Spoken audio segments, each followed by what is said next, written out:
So, welcome to the latest, greatest podcast in the world ever for MSK clinicians. Today, we've got quite an exciting one. We've had quite a few requests for this one. It's with Kinetico Health, and we've known Kinetico for quite a long time now. And it's going to be fascinating because we're going to be delving into essentially within the MSK sector, which has become such a huge topic over the last year or two. So, I'm going to be throwing a lot of questions at them and so on. So, first of all, welcome, Claire and Yoni. Do you want to give us a quick background on who you are, just to get everyone in the know? Yeah, sure. Well, first of all, thank you for having us. We're very, very excited. But yeah, sure. You want to take it? You go first. I go first. Okay. So I'll start on a personal introduction. I'm originally from Lebanon, but I grew up in Mexico. I spent most of my life there. I went to university there. I went to work in management consulting afterwards. I did that for a few years, covering a bunch of different sectors and a bunch of different projects, but always really focused on like finding a way to sort of improve the processes and improve the outcomes of like very big companies. I did that for a few years before pursuing an MBA at Harvard Business School, which is where I met Claire. So I did that for a couple of years before deciding to move to the UK, which was about 7 years ago. So I did that. I'm very happy to call London home. I've been here for the full 7 years and also planning on staying here, indefinitely, let's say. I worked in finance for the majority of that time. I worked in M&A at a bank called Morgan Stanley. I sort of learned the ropes on how to get deals done. But I think more importantly, I took away from that I was really yearning for a lot more purpose in my career that sort of finance wasn't giving me. So I decided to sort of take a plunge, leave the sort of comfort of a corporate job and become an entrepreneur in a sector that was radically different. And that's, sort of I'm diving into how we started Kinetico. So I'll pause here for a sec because I'm sure that's going to come next and I'll let Claire do a personal intro. Yeah, I'll keep it really quick. My name's Claire. I grew up in the Midwest, an American, of course. I started my career in New York as an investment banker and then worked at a private equity firm. I know we're going to talk about private equity in a sec. I then went to Harvard Business School, met Yoni, and then I moved to London. So I've now been here for 7 years. I spent a few more years working in private equity here. I always had an itch to do something far more entrepreneurial, build something of my own, be able to control my own destiny in a way. And there are a lot of reasons why I left private equity, which we can talk about. Yeah, as Yoni mentioned, we started Kinetico Health about 2 years ago. We acquired our first 2 clinics a little over 1 year ago, where we just passed our 1 year anniversary, which was fantastic. So we acquired the Good Health Center in Leeds and then the Well-Degree Clinic in Teddington. 6 months after that, we welcomed Vanbrugh Physiotherapy into our group. And then quite recently, we just closed on our 4th acquisition of Dynamic Chiropractic out in Sale. And yeah, we're really excited to tell you a little bit more about us and some of our reasons for, diving into the sector. Sure. Well, let's get into, because there's 4 clinics now and many more sort of in plans anyway. Ongoing conversations. Yeah. Yeah. Talk to me about Kinetico. So what is Kinetico? What are you trying to achieve? Who are you? You want to take it? Yeah, sure. So our grand ambitions are to be the home of 40 leading private multidisciplinary MSK clinics across the UK. And we aim to be a solution for sellers for the most part. Stage 1 is we provide capital to acquire your clinic when you're kind of contemplating retirement, or you might have other capital needs. You might be looking for a partner to help take your clinic to the next level. Step 1, we're a partner for owners of great clinics. That's kind of how we came into this and where our skill sets really lend themselves to this industry. There are a lot of 55 to 70-year-old clinic owners that have built something great over the course of multiple decades. It's probably too large to pass on to the next generation of physio, osteo, or chiro in their clinic. And they want some financial reward for the decades that they put into it. And we believe they should be paid fairly for that. So that's step 1. Step 2 is ultimately we want to be the home for exceptional practitioners to build a career. So obviously we've been patients at multiple different clinics. We've had multiple different ranges of care from the NHS to like premium private. And there is a real difference between, having someone with experience and confidence and someone that can help you sort through the issues that you're encountering and someone that, kind of maybe isn't the strongest practitioner. And so we want to be a magnet for exceptional people. And then last but not least, we are kind of I know it's a dirty word in the sector, but it's an increasingly important word. And you mentioned it occasionally in your newsletters. This is becoming a consumer value proposition. If you want free healthcare, it's through the NHS. If you want to pay for healthcare and get a completely different level of service, whether it's next day appointment, same day appointment, you want to see a senior specialist, you want to go somewhere down the street from your house, you want, a premium experience with, wonderful receptionists that welcome you in and give you a cup of coffee.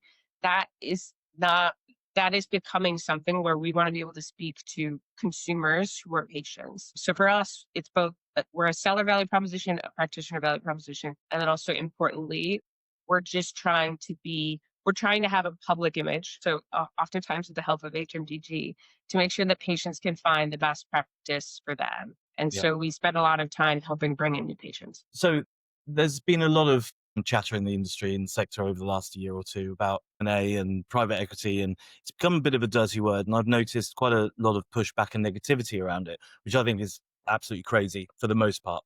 And I think one of the issues is people don't actually understand what M&A is and what private equity is, especially private equity.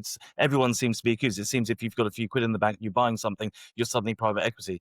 So give us just a really simple explanation. What is private equity? Yeah, I'll let Claire answer the question in a sec, but it is, I just want to say I second that. It is mind boggling, the misunderstanding of what private equity is and who is private equity and whether private equity is even playing a role in the sector or not. So I just wanted to second that, and you can take it away if you want to. Yeah. I'll talk about my experience in private equity. So effectively what happens, the private equity fund will raise a big pool of money. They will then allocate that money across, let's say, 10 investments per fund. You will have a group of people, private equity professionals, that sit in an office, will kind of check in on monthly or quarterly board meetings, give some guidance and advice, but a lot of the returns are predicated on financial structuring. So getting the highest amount of leverage at the lowest cost of debt. That's become a big value driver for private equity in the last, let's say 10 years, 20 years. Let's say that's been the main value driver. We are operators. So, and, sorry, back to private equity. They won't be very involved they won't be involved at all in the operations of the company. They will speak directly just with the hired management team. That management team works for the private equity fund. If the underlying company isn't spending, or isn't driving the growth that the private equity fund wants to see, often from a very removed basis, they'll just sack the CEO and bring in someone else. So, and I think that's maybe where there's a really key difference between private equity and what we are. We don't have a fund. We're not doing 10 different deals across different structures or across different industries, different structures. We are doing one industry and we are incredibly operationally involved. So Yoni and I are co-CEOs. He's COO, I'm CFO. We're very involved in the kind of oversight, the day-to-day behind the scenes of each of the clinics that we bring into the group. We are backed by private individual investors who are all a relatively small portion. So we have ultimate control and we're meaningful owners ourselves. We have ultimate control of the decisions we make. So there isn't this disjointed removal between the decision maker that sits at the private equity fund and the practitioner. We know the names of all of our practitioners. We know what's going on in their lives.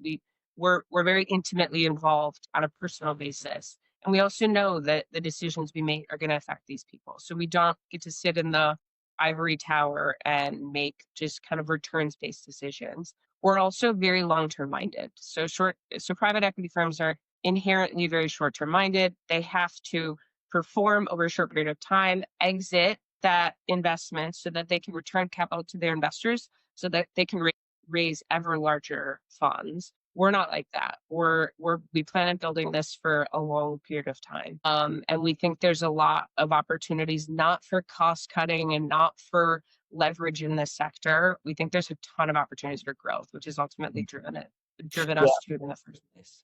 Yeah, and I think it's an important distinction to make because, traditionally, it's not like we haven't heard all the stories about private equity firms and how they operate. And particularly, this industry is very sensitive to that kind of operation, let's say. It doesn't mean that all private equity firms in this industry are bad, but, that there are a few already that I've seen that aren't particularly companies I would want to be involved with or sell my business to. So I think for the average person, you are wanting, if you're going to sell your business, you want to sell it to someone who is much more involved in your business, not clinically necessarily. And I think that's a distinction to make as well, because there's been criticisms I've seen, not of you, but just in general of, there's these people with loads of money and they come in and they start making clinical decisions. And I think that's actually, I haven't seen that yet. It's very rare that happens. They normally defer to the clinic owner or to the team. And I think it's really important to, if you're going to sell your business, to go for people who are going to look after your business, to care about the business, to care about the culture of the business. And I know, for example, I don't want this to be a love-in, but I know we had a discussion before about why not just put everything under one group, like a Six Physio, let's say. And you said, well, I want to keep the culture of the clinics. I want to keep the identity of the clinics. They all have their own personalities and so on. I think that's the sort of thing that's really important, and what people in the industry who are really critical about all of this absolutely miss all the time. Yeah, look, I think Claire said it really well, but I think if I were to summarize the difference between us and private equity are not as invested. You'll be one of a million sort of types of strategies they're looking at. No one in the private equity firm is going to be operationally involved at all. This is just something they'll check in and out, and then sort of hope things turn out well. They'll just put a lot of debt and then hope that that's where the money comes from. We're building a company. We've built Kinetico. Kinetico is not just the owner of these clinics, but also a service provider. And as we grow, the services that we offer these clinics grow with it. So everything that has to do with like finance, accounting, marketing, obviously we work a lot with you on that kind of stuff. Strategic projects, like we will be there working on like what should your schedule look like to solve a problem that you've raised to us on our like weekly chats. So like that's the level of detail that we get into, and we really try to make it so that the previous owner seller's life looks better after they sold, because we've managed to take things off their plate. We are a company where that is a fundamental. And I think that leads into another question, which is, or another criticism, which I often hear, which is, the idea that patients will suffer. Everything's about profits. You've just made a big investment, you've spent a lot of money, and now you just need that return. You just care about making money. And however you do that, it doesn't really matter. You've got to get that return back. And to some extent, it's not untrue to say you want to make a return. It's not unfair to say that you need to make some money, because otherwise the entire concept doesn't work. But speak to a little bit about why patient outcomes might actually improve, and why businesses improve with investment or acquisition, rather than this kind of polemic that I keep hearing about, well, everything just gets worse all the time. I mean, that's a very good question. And I can see why some people might have that question, but it's based on a very simple premise. Might be true for some, but we don't think for us, it's definitely not true. And then we don't think it's a winning strategy. So let me paint the example that I'm talking about. If you think that the way to make money and the way to succeed in this space is to like extract as much as you can while giving back as little as possible, you might make money for a few months' time, but ultimately the whole system is going to break down, and you're going to have very little to sort of show for it within a year or less. That's just our fundamental belief. Our approach to care, and I want to be very careful here, we don't get involved clinically in any of the decisions that happen at our clinics, but we do ultimately like to engage with clinics that have an incredibly good reputation of providing exceptional care. And if you start from that premise, the reality is patients are going to get incredible care from incredible practitioners. Incredible practitioners are going to want to work in incredible clinics that pay them accordingly. In order for you to pay that practitioner accordingly, you need to charge accordingly. And so, yes, our clinics are you probably pay a bit of a premium versus the competitors in the area, but it's because we feel like this virtuous cycle that we have is actually incredibly beneficial to every one of the stakeholders involved. And we do not ever look at things in the short side. So we will invest in technology. We will invest in sort of refurbishing the clinic. We will invest in whatever we need to do to make sure that people want to go and practice there, and patients go there and are very happy to continue to go back. And that's how our group, is profitable, not by extracting as much as we can, by giving back as little as possible. Yeah. There's also sorry, go on. there's a lot of different like there's a lot of different choices of care in the industry, even on the private side. So let's say there's insurance contracts, let's say there's NHS contracts, and our clinics are predominantly private paying patients. If you get an NHS contract, the only way you can make more profit from it is to pay the practitioners less or to see more people in a short period of time. So you have this like fixed mentality. Therefore, there is a trade-off between profit for the clinic and the pay of the practitioner. For us, one of the reasons we're really drawn to big clinics is because there's so much capacity to grow within that existing premise. So our typical clinic that we acquire has about, between 8 and 10 treatment rooms. There's a ton of opportunity to see. We've hit records at one of our clinics the last few weeks of seeing 500 patients in a week. There's plenty of opportunity to grow. The clinic can generate higher profits, but also the practitioners can take home more money and more pay. And Yeah. for us, we believe practitioners are doing an exceptional service in the industry, and we think they should be paid. We think they should make a very good wage for what they do. And so we don't view this pie as like we take more, you get less. Like the pie is growing, the industry is growing. There's so many people that have never entered private MSK care and don't know that it exists. We obviously work with you to help bring them through our websites and into our clinics, but we're very, very focused on growing the pie. And then everyone in the system, patients, practitioners, us, get to benefit from it. Yeah, and I think it's we've all seen big companies who have been acquired and the new owners just focus purely on profits and they're very short-termist and you see those companies fail pretty dramatically. I'm thinking actually recent ones, Soho House, right? You look at what they've done and it's just moving away from this sort of aspirational, small, unique thing to being this giant thing and just getting everybody in. It's ruined them, right? And I think that it's just a misnomer to think that people are going to come in who know how to run businesses and want to make money, that they're just going to be completely short term and just try and get as much profit out, because that isn't how you're going to make money. And then beyond that, I think patients, what people forget is the more money you have, the better patient care is going to be. It's, you can ask any single physio or clinician in the country, we'll give you £200,000. Do you think you'll do better with your patients? The answer is yes, we will. Whether that is hiring better clinicians or more clinicians or being able to see more patients or buying better tech or whatever the case may be. And again, I think that's often forgotten. And I think it's really important that acquisitions and so on aren't always seen in a really negative light. That's not to say some aren't bad, and I've seen plenty that are bad, but that's more about choosing the right person to sell the business to rather than the concept of selling a business at all. I'm going to And this is why I just want to jump in and see, because I think you just hit on a great point. Really depends on you and what their model is. One of the things that really drew us to do this is that we really felt like we could bring that skill set that we had developed over, collectively 20 years or 15 years, whatever it is, of doing what we did in the past with the practitioner, clinician, clinic owner level of experience. We could bring those two things together and sort of make magic out of it. And so far with our existing clinics, it really does feel like it's magic. I mean, we have an incredible relationship with our sellers, with our partners, incredibly, incredibly strong, quasi-personal, I would even say. We have done everything we can to grow the clinics. We've really helped them grow a lot. The practitioners seem to be very happy with that. And I think as a seller, even if you're cashing out completely, you really want to make sure that your clinic is going somewhere where it's going to be taken care of, right?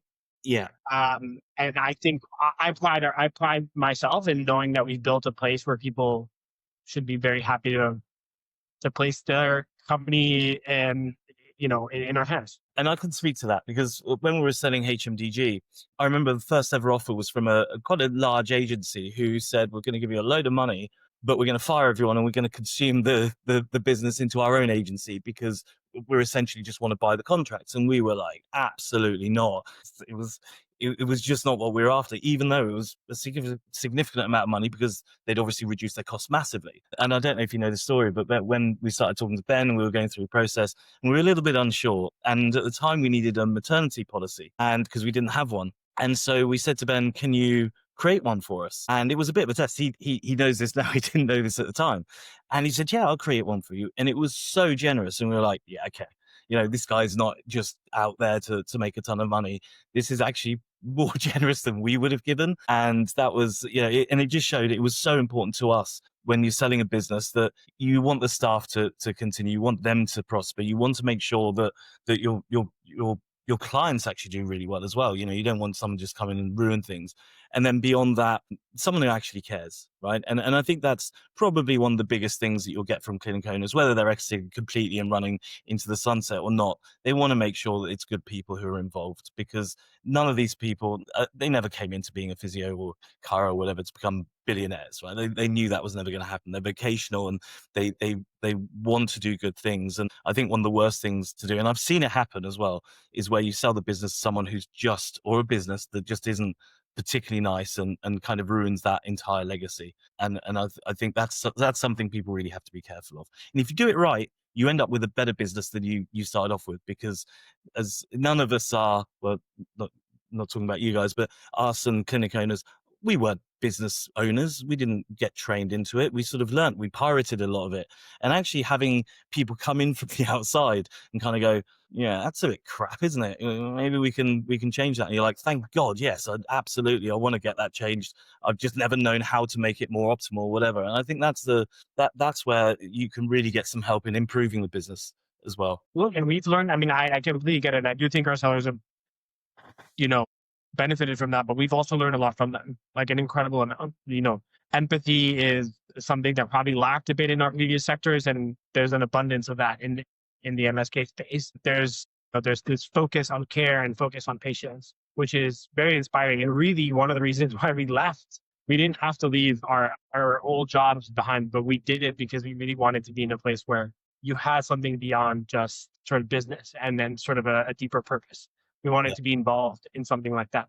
But I just want to mention really quickly, because you talked about the soul, you talked about the name, you talked about the legacy. And I think this is really important. We really, really care about making sure that legacy that was, in our case, built over, in some cases, decades for some of the clinics that we require, that legacy stays in place. That doesn't change, right? So the name, sort of logos, things that like really resonate, the location of the clinic, the staff that works there, the practitioners that are there, we really don't want that to go anywhere. And I think that is a bit of a tension point, because we want the culture to stay in place. We want what made this place magical to remain there, but we also want to get involved in some of the more sort of back office operational things to take them off their plate and do them ourselves and make their lives easier, as I mentioned before. So there's a bit of a, it's a delicate dance. I think we've done a sort of good job, but we really do care a lot about the legacy.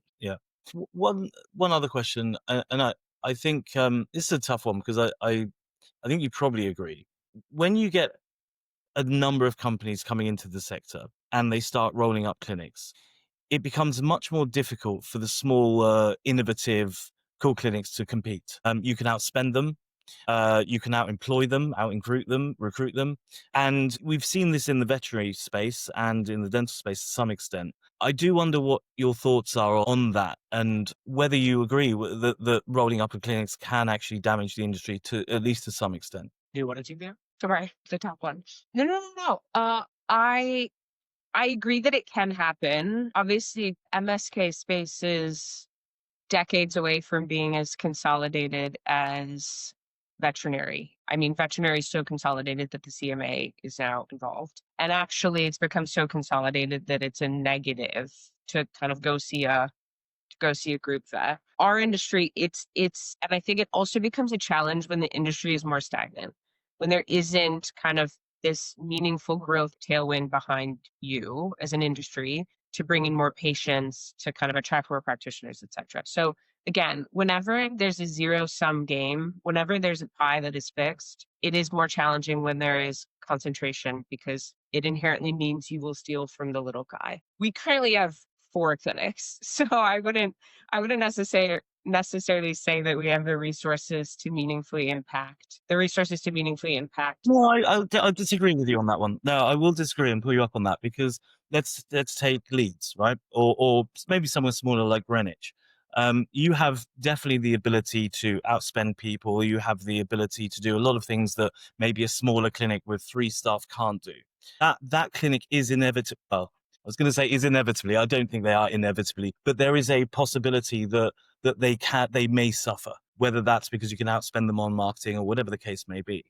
Now, I don't think, by the way, that's a criticism of you. And you can't just say, well, therefore no one should ever buy a business because someone else might suffer from it. But I do think that there is a bit of a sort of pushback because of that. Not necessarily against you, but the industry in general. And I do think that clinics some will inevitably suffer over time. Can I interrupt you? Can I interrupt you because you touched on a really important topic, which I am very passionate about, and I feel like isn't widely understood in the industry. You just described benefits of scale, but that could be benefits of scale in one single clinic. So Vanguard we acquired 6 months ago. It had that advantage already against a 2 to 3 treatment room clinic. So I do think and by the way, it is so much easier. And I do try to have this conversation with people. It is so much easier to run one large clinic. You have one great practice manager. You have a team of receptionists that can cover when one goes away on holiday or one is sick. You have a team of practitioners that can cover when somebody goes on holiday, somebody's sick. You have shared kind of skill sets. You can invest in more technology. You can spend more on marketing because you have more practitioners in treatment room available when you do spend the marketing money and drive patients to the clinic. The whole business model of the clinic works at scale. So we're not necessarily using, money that's generated at one clinic to fund customer acquisition, patient acquisition at another. You've just described benefits of scale, which I do think over time the industry will start to consolidate, not even just in groups, but as larger clinics. I promise they're much easier to run than smaller clinics. So I don't necessarily, I think competition, I know it's a scary thing, but I think fundamentally it is good. In a large clinic, you can offer so much more to your practitioners. You can offer more CPD, you can offer more skill building. They have more people with experience to learn from, more people to go ask questions to. That inherently results in better patient care. So I don't think scale is a bad thing. Yeah, I as you agree. described it. I agree. I think that competition is competition. We live in a society where competition generally brings out the best in an industry. On the other hand, this is a slightly different industry to many, and because clinicians and small privately owned businesses are not there to make profit, they're generally there as lifestyle businesses. They just want to help people. They don't have the knowledge, the resource, the competency in most cases to really compete in any way. So it's not really competition. It's more of a bit of a David and Goliath situation. Now, again, it's not a criticism against you necessarily, but what I would say is that it'd be really nice, and I know that we do it as HMDG with a lot of our clinics. It'd be really nice to see a bit more collaboration actually between clinics. An example is we've got 2 clinics in a location that are literally separated. One's a chiropractor, one's a physio, literally separated by a wall, and it works brilliantly because we introduce them, and one's got Shockwave, the other one doesn't, and they kind of send patients between them, and it's turned into a really nice relationship. And I think that's something that is somewhat missing. And it would be nice if there was more collaboration. I completely agree on the collaboration point. I'll get to that in a sec. But I just want to go back to what you were saying about it's going to make it harder for people to sort of compete in the space. I'm going to rephrase that. And what I would say is the sector has been very, very far behind where it needs to be when you look at other countries that, other developed countries. The reason for that is, maybe there hasn't been like a forcing mechanism to ensure that clinic owners are upping their game. And if us coming into the space and investing in incredible technology and bringing in new equipment and refurbishing clinics, making it like a place that more and more patients want to come to, and the clinic that is not too far away is falling a little bit behind. What I would expect to happen is that they will step up their game. And ultimately, if we all step up our game, it's a benefit to everyone and particularly to the patient. So I actually always think like we shouldn't be shying away from being forced to up our game out of fear of not being able to. I think that's not how we develop as a sector. No, I agree with that. I think it's really important. And it's interesting because up until probably 2 years ago, it was the smaller clinics that were really upping their game and doing things better and differently. And those larger, more established clinics were still living in the past like dinosaurs. And it's kind of changed a little bit now with acquisitions in those bigger clinics. I'm not talking about the superstars. I'm talking about the 500K turnover in turnover. Those clinics are the ones that are being acquired and now upping their game almost in response to some of those smaller clinics. And it's kind of an interesting change that I've seen over the last few years. But you're right, ultimately competition is important, right? You want to drive. I would also just say, and you're probably the best person to speak about this in this sort of call, because you've sold, so you know what it's like to be a business owner, an entrepreneur that started a business, and to find that there's someone out there that is willing to buy your business. Now imagine that same thing applies to clinic owners. Like if you're a clinic owner who started something 10, 15, 20 years ago, it would be very disheartening to get to sort of one in your life where you say, isn't a buyer out there? So in the same way that, you're probably looking at it from like the lens of like the 20-something, 30-something-year-old that wants to start their own clinic and saying, oh, they're going to be pushed to the limit to do things better and more efficiently. On the flip side, there are people that are in their 50s, 60s, 70s that really want there to be a good buyer out there. And so I think, not everyone it's not a monolith of like how this is perceived and how it impacts people. Yeah, and I agree. And I don't know how many hundreds of clinic owners in the past couple of months that I've spoken to that are just burnt out. They're done and they want to sell the businesses. And it's not, I'm not saying you're some charitable enterprise here, but it's certainly, whether it's your other people, it's good for them to have the ability to finally cash out. They've spent a lot of time, a lot of effort, and they're able to cash out and now live their lives. And that opportunity wasn't there 5 years ago. The multiples were much, much lower. The buyers weren't out there. And there's a lot of people that just didn't have that opportunity as they do now. And I think that's really important to remember, because ultimately those clinic owners are real people, and they are people that want to retire or whatever. And that's often forgotten. And I know for us, one of the reasons we sold, we died. We were done. When people say we work 20-hour days, we worked 20-hour days. And our health went backwards, and it was just time to find someone that was going to be able to do things and let us do the fun stuff, not all the stuff you guys enjoy doing, the operational stuff. I hate that. I want to do the fun stuff. I want to do podcasts, and I think that's the same for many of your clinic owners, because the majority have stayed on, haven't they? Yeah. Okay. Which is really promising. And it's a really good thing, because it just means that they're not running off. Not that there's probably financial incentives to stay on for a little bit. I'm sure those are there, but right, we don't have long, because I know we got a hard stop in 10 minutes. So I'm going to shoot through some stuff. Most important thing, this is the thing that everyone's going to listen to. How do you value a business? How do I know how much my business is worth? Everyone has all these kind of crazy opinions. I turned over 300,000, multiply that by 5, so my business is worth 1.5 million, which I always giggle at. So give us a really simple formula. In fact, I'll give you a business. It turns over £500,000. It has a profit of £100,000. I don't do much in the business, and I'm the clinic owner. What is that business roughly worth? How do you work it out? I appreciate the case study. It's been a while since I've done one. So the way that we think about valuations, simple in concept, but there are some nuances. So we actually don't look at net profit, typically because there might be personal expenses that run through the business. There might be non-recurring expenses that run through the business. It might not, oftentimes doesn't, include any compensation, ongoing compensation for the seller when they do partner with us on a longer term basis. So we kind of start from scratch, and we'll look at the entire P&L, and we will come up with a figure called adjusted EBITDA, which effectively is meant to, it's an industry term, annoyingly, but it is meant to be a proxy for kind of cash flow before taxes. And then we do make a lot of adjustments. So we will factor in, if you do see patients, we make sure there's a commission factored in there for you. If you are going to require compensation going forward, or fixed compensation going forward to work with us, we make sure that that's factored in as well. If you own the building, we'll add rent, or we'll make sure that it's market rent, or whatever the rent is that we would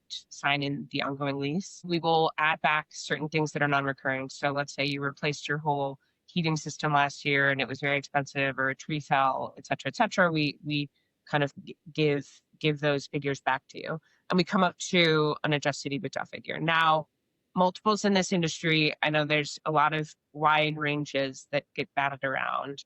I'm probably not going to give a specific number, but it is in the kind of mid-single digits, is what you could expect to apply on that adjusted EBITDA basis. Now, we do give you credit for the fact that the industry is growing. So we do just look at the last year, which we feel is fair. I know some people look back at the last 3 years and take an average. We're, given the state of the market, given the growth, given the fact that we believe it's very enduring, we do give you credit for recent growth. Okay, Um, so just want to really simplify it, because you just spoke like someone in private equity, right? An EBITDA is essentially your profit, right? And you've got to adjust it. So you've got £100,000 profit, but you spend 20 grand on a one-off cost last year, so now your profit is really £120,000. But you haven't paid yourself out of that number. You take 50k off, so really it's 70k. So you work out all those little costs. You bought a telly through the company, and that goes back on because you adjust it. So you've got about 70,000. Let's make it 100,000 because my maths is terrible. So you've got yourself to 100,000 figure, and then there is a multiple that you would then apply to it. There are obviously variables which can affect things quite significantly. But generally what I'm seeing is if you got 100 grand profit, generally you're going to get between 4 and 6 times that number, depending on who's buying. I would say to be on 100 grand profit, most clinics would be looking at between 400 and 450,000. And the more profit you have, the higher the multiple, right? So if you've got a £1 million profit, you're not going to get a 4.5. You're going to get closer probably to 7, maybe yeah, even and maybe there's a lot of reasons for that, which I don't know that it's necessarily clear. The higher the profit, typically in this industry, means you have a lot more practitioners, means you have a lot more patients. And that fundamentally for us is a de-risked value proposition. So the smaller the profit figure, typically the fewer practitioners work there, which means if any one goes, it's a greater risk to the revenue generating capabilities of the clinic. I think there are a few. The thing that we care about the most, which probably most people don't think about, is practitioner concentration.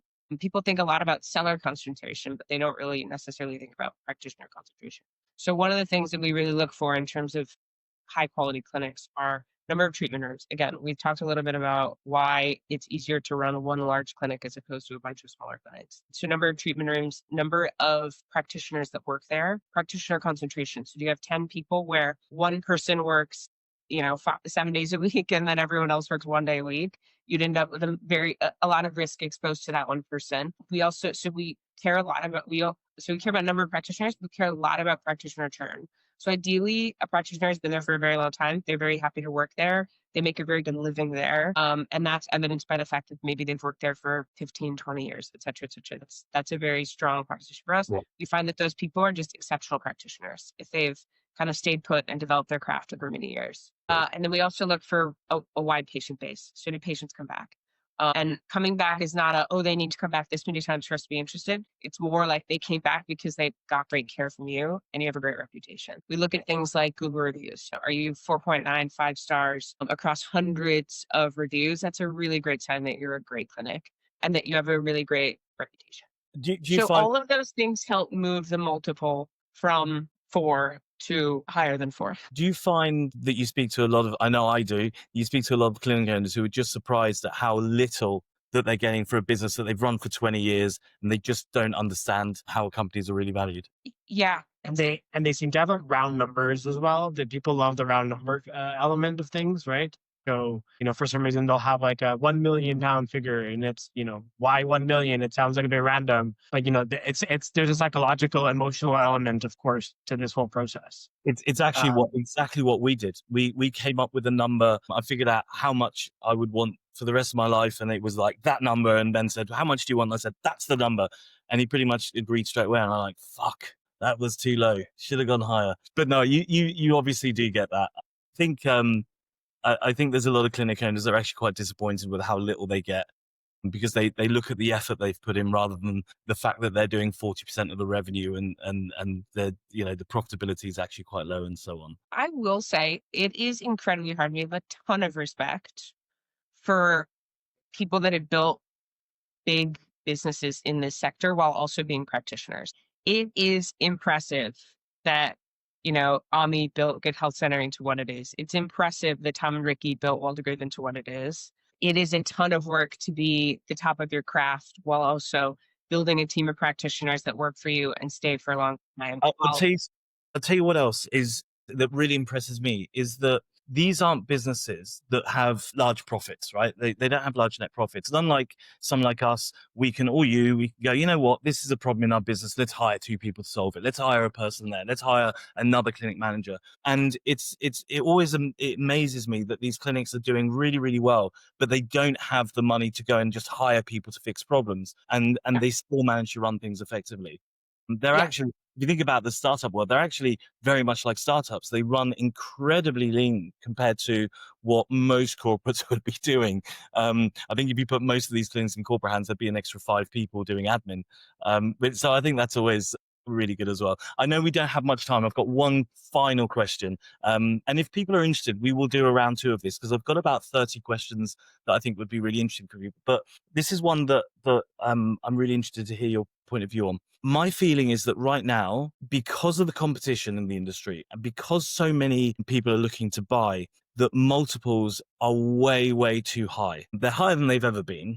And I do wonder whether that is sustainable and whether in the next 2 years, those multiples are going to start dropping. And you're not going to see, I saw one recently, by the way, it was 7 times for 100K EBITDA adjusted. There are some really crazy multiples being thrown around. Do you think that's sustainable? Do you think those numbers are going down? I'll jump in really quickly. By the way, we have a few extra minutes. We just pushed back the next meeting a bit, so we can take 2-3 minutes to answer this. Look, whether people are expecting 7 times for 100K of EBITDA, if that's the case, it's going to be very hard for us to engage with someone because that's a ridiculous multiple in this sector and in almost any other sector. This isn't an MSK specific thing. So like we wouldn't even engage. We try to be very fair in our approach and make sure that people are paid a market rate for the business that they have. In terms of like multiples and what's going to happen to them over time, it really depends. I mean, there's a lot of different factors that come into valuation. There's all the sort of business specific, clinic specific elements that Claire went through. There's also sort of the macro elements that people should not underestimate. What is the environment looking like? What's the sentiment in the country? How much capital is there?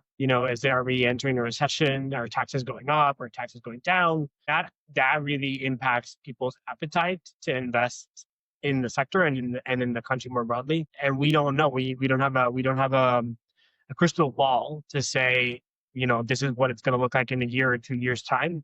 But I would say if anyone does have a very clear view that they're going up or they're going down, they're probably not, don't trust them as much because no one knows. And so that's what I would say in terms of multiples. I think 7 times for 100K is ridiculous. No, I'll say that. That's insane. But even 5 times for 200K, let's say, I think is quite on the high side for the majority of physio clinics. And I feel that multiples are higher than they probably should be. And I just don't.